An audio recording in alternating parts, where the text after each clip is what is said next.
Bir insanın kendi kavmini sevmesi ayrı bir şeydir. Doğal olarak her bir insan bir kavmin içinde, bir ırkın içinde dünyaya gelir ve bu elimizde de değildir.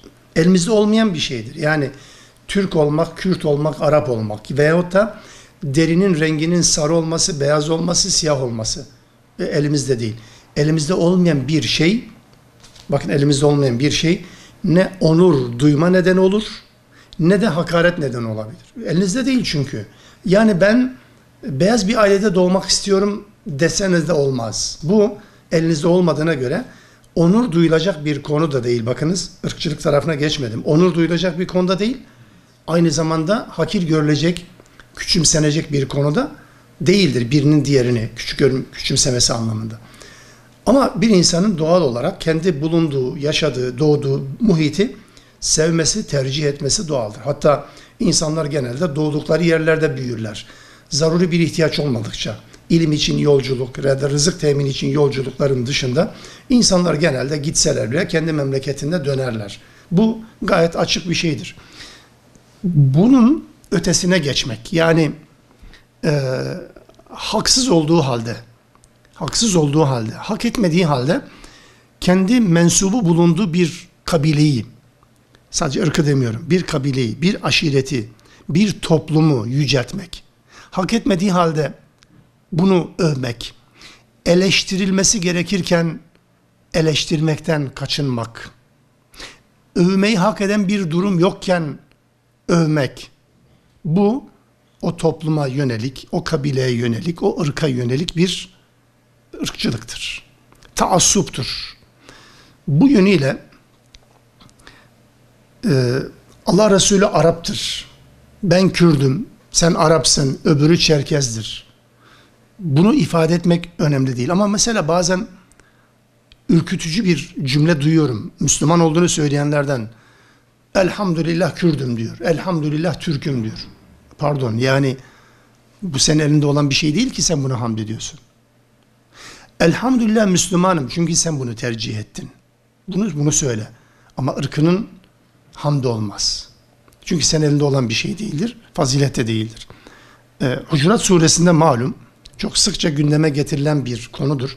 Ya eyyühennâsü inna halaknâkum min zekerin ve unsa. Sizi bir erkek ve bir dişiden, kadından yarattık. Ve cealnâkum şu'ûben ve kabâile. Şubelere, kabilelere, aşiretlere, oymaklara ayırdık. Niçin? Lite'ârafu. Tanışasınız diye. Birbirinizi bilesiniz diye. O falan kabileden, bu falan kabileden. Tanımlama bu kadar. Lite'ârafu. Yoksa birbirinize karşı üstünlük taslayasınız diye değil. Birbirinize karşı övünç, kıvanç duyasınız diye değil. Birbirinize karşı onur ya da onursuzluk yapasınız diye değil. Lite'ârafu. Tanışasınız, bilinesiniz, bilesiniz. Taarruf kelimesinin, marifet kelimesinin aynı kökten gelmiş olması dikkat çekicidir. Bir nevi kültürler etkilenecektir. Birisi diğerine etkilenecektir. Arap, Arap olmayandan, Arap olmayan Arap olandan, Kürt, Türk'ten, Türk.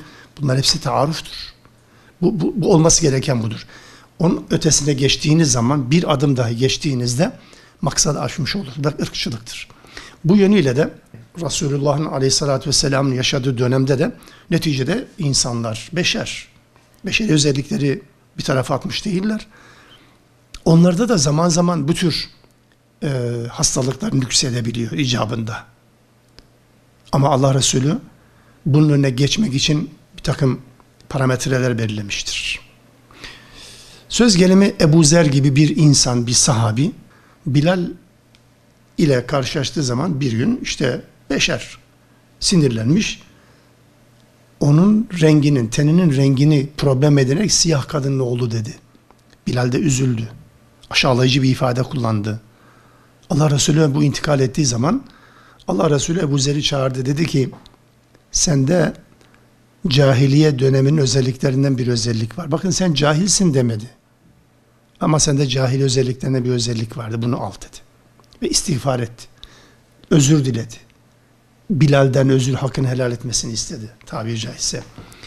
Bu insanların genel anlamda eğer İslam'ı referans almazsa, Allah'ın ve peygamberin bize yüklediği ümmet olma bilincini dikkate almazsa, her zaman nüksedebilecek olan bir hastalıktır.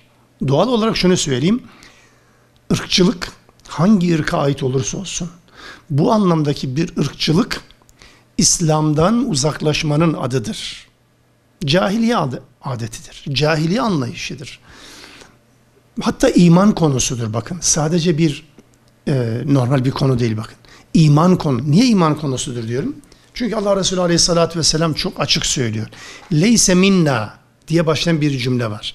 Leyse minna bizden değil demektir. Bizden değil diyen Allah Resulü. Bizden değil ne anlama gelir? Bizim dışımızda. Leyse minna men da'a ile asabiyetin. Asabiyete çağıran, taassuba, ırkçılık taassubuna çağıran bizden değildir.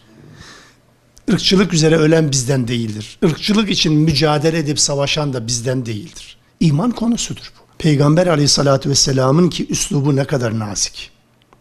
Ama ırkçılık söz konusu olduğu zaman bu nazik üslup bir tarafa bırakılıyor. Niye? Çünkü imanı zedeleyen en önemli problemdir. Hele modern dönemde bu çok daha vahim bir duruma götürür ki Müslümanların bugün ayrışmasının, birbirine girmesinin, ümmet olamamasının, birlikte hareket edememesinin nedeni. İsrail çok mu güçlü? Yahudi lobisi çok mu güçlü gerçekten? Hayır, ne münasebet. Güçsüz olan Müslümanların ya da kendilerini güçsüz hale getiren Müslümanların bu ümmet bilincini dikkate almamaları, önemsememeleri güçsüzlerin güçlü olmasına neden oluyor. Bu kadar. Kur'an Müslüman ebeveyne, Müslüman özellikle babalara ve de tabi beraberinde annelere, aile büyüklerine kendilerinden sonra kendilerinin sahip olduğu misyonu devam ettirmek için çaba göstermeleri kuralını getirir. Mesela hep yanlış ve eksik anlaşılan bir durum olduğu için bir örnek vereceğim. Zekeriya Aleyhisselam'ın çocuğu yoktu. Biz zannederiz ki Meryem suresi Zekeriya Allah'tan çocuk istedi. Zekeriya Allah'tan sadece çocuk istemedi, biliyor musun? Bana ve Yakup ailesinin mirasına sahip çıkacak. Miras burada mal mirası değil. Düşünce, inanç mirası. Buna sahip çıkacak bir zürriyet dedi. Zürriyeten tayyibeten. Salt bir çocuk istemedi Zekeriya. Sahip olduğu bu nübüvveti, risaleti, mesajı bir sonraki nesillere, kuşaklara aktarabilecek bir nesil istedi. Yahya'ydı bunun adı. Yakup Aleyhisselam ya da İbrahim Aleyhisselam vefat sıralarında ki Bakara suresinde Allah Teala bunu müşahhas, somut bir tablo olarak da önümüze koy. Onu anlatır mesela, der ki Bakara suresinin 132. ayetinde ve 133. ayet devamında İbrahim ve Yakup vefat etmeden önce çocuklarını topluyorlar. Toplanma amacı nedir? Bir tek gündem maddesi var. مَا تَعْبُدُونَ مِنْ بَعْدِ Benden sonra kime kulluk yapacaksınız?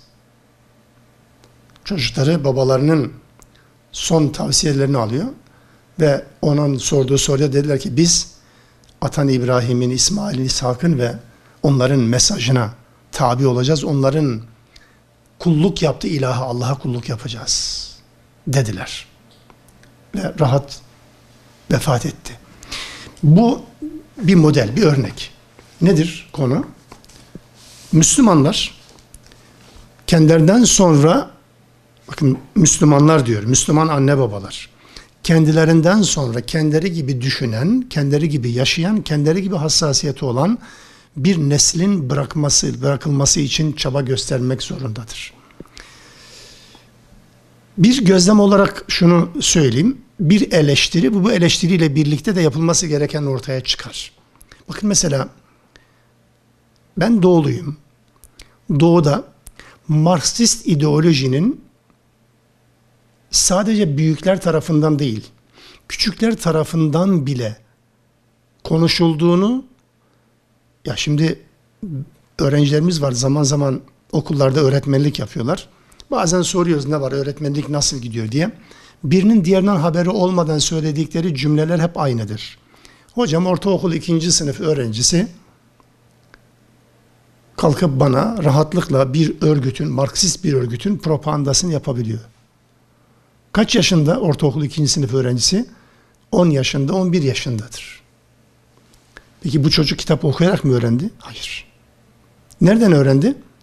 Evde anne babadan öğrendi. Anne babanın evdeki gündemi bu çünkü. Anne babanın evdeki gündemi çocuğuna da sirayet ediyor. Ortaokul 2. sınıftaki çocuk belli bir formasyon alan öğretmeniyle Marksist düşüncenin tartışmasını yapabiliyor. Müslümanlar ne yapamıyor? Bu konuda Müslümanların en büyük zaafı bu. Kendileri gibi çocuklarını yetiştiremediler. Kendileri gibi çocuklarını yetiştiremeyince de ne olacak bu gençliğin hali? Hayır, ne olacak bu gençliğin hali değil. Ne olacak bu anne babaların hali? Arkadan bir ümmetin gelmesi konusunda en büyük endişeyi, tedirgini yaşaması gereken Müslümanlarken umursamadılar. İyi bir matematikçi olsun dediler, iyi bir tıpçı olsun dediler, iyi bir mühendis olsun dediler, iyi bir para kazanan bir meslek sahibi olsun dediler. Bunlar bir şey demiyorum, olsun. Ama iyi bir Müslüman olmayı birinci maddeye koymadılar. Ve çocuklar da elden avuçtan çıktıktan sonra da iyi bir Müslüman olamadılar. İyi bir mühendis oldular, iyi para kazandılar ama iyi bir Müslüman olamadılar. Ve nesilden nesile de bu böyle devam etti. Geldiğimiz noktada alanda 50 yaşını, 60 yaşını geçen Müslümanlar iş yapıyor şu anda. Her birisinin birer çocuğu olsa artı 2 yapar, artı 3 yapar, çarpı 3 yapar değil mi? Nerede bu çocuklar? Başka mahallelerde. Çocuklarını kendileri gibi yetiştiremeyen Müslümanların ciddi bir vebali var bu anlamda. Dolayısıyla şu anda Z kuşağı, bilmem ne kuşağı, hikaye hepsi. Katılmıyorum. Müslümanlar kendi çocuklarını Müslümanca yetiştirme derdiyle dertlenmedikçe, Yakup gibi, İbrahim gibi, yani size bir ev bıraktım, size bir mal bıraktım yerine, benden sonra nasıl bir ilaha kulluk yapacaksınız? Nasıl bir kitabın peşinden gideceksiniz? Nasıl bir din sahibi olacaksınız? Endişesini ortaya koymadıkça, çocuklar da anne babalarının asıl endişesinin bu olduğunu öğrenmedikçe, dikkat edin buraya, anne babalarının yegane endişesinin kendilerinden beklentilerinin de Müslüman olma dışında bir şey olmadığını öğrenmedikçe, bu hastalıktan da kurtulamayız. Bu sıkıntılardan da, bu sorunlardan da yakamızı kurtaramayız. Ondan sonra bütün 3-5 milyonluk bir Yahudi toplumuna oyuncak oluruz. Rabbim muhafaza etsin diye temellerini dile getiriyorum.